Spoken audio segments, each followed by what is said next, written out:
All right, Steve Cortes is with us. Not heard from Steve for a long time, but we value his company, and he's back with us. Here's what I want to talk to you about, Steve.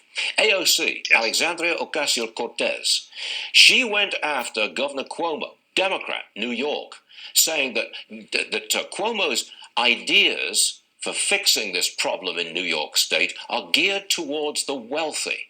I couldn't believe she said that. What's your reaction? Right.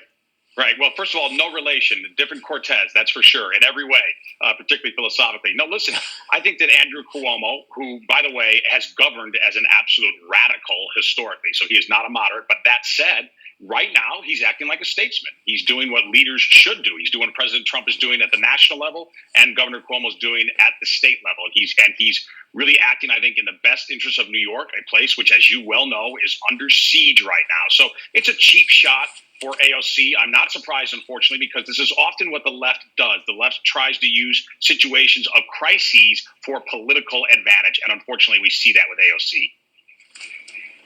I noticed that Joe Biden, presidential candidate, is saying that a convention of the Democrats, as planned in July, is now unlikely. I'm wondering, however, if Joe Biden is going to change some of his policies. I mean, the man is nowhere. You hardly hear from him at all. Is he still going with a gigantic tax increase if elected? I mean, has he not modified his policies at all? No. And, Stuart, I think when we look at Joe Biden right now, what do we see? We really see that he and other Democrats, but chiefly he, because he's the presumptive nominee, he's playing pandemic politics right now. So at a time that our country should be uniting, and is uniting for the most part, of course, against this common foe. We face a common enemy right now, just as we did in 9/11, in previous wars. Now we face this invisible foe. When we should be coming together, what's Joe Biden doing?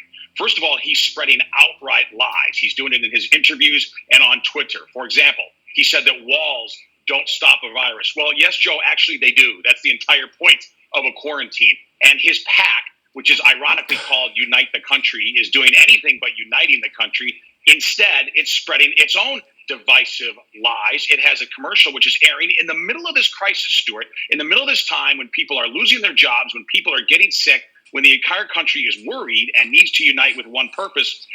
Joe Biden's PAC instead is putting out commercials with 3 demonstrable lies, including the one that President Trump called the virus a hoax, which even the Washington Post concedes. Of course, he did not. He called the Democratic response to him a hoax. He never called the virus itself a hoax. Unfortunately, Joe Biden and his PAC, Unite the Country, they are playing politics with the pandemic.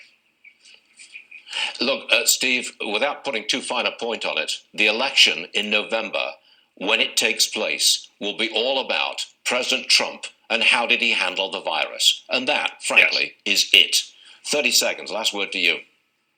I completely agree. 84% of Americans say they are watching at least part of these daily coronavirus briefings from the White House. I think what they're seeing there is, number one, a president in total command without a script. And I think when they view that versus the contrast of Joe Biden, somebody who can't even get through a 3-minute softball interview without a script, they're going to know that the commander-in-chief we have is the commander-in-chief we need for the second term, and that's President Trump.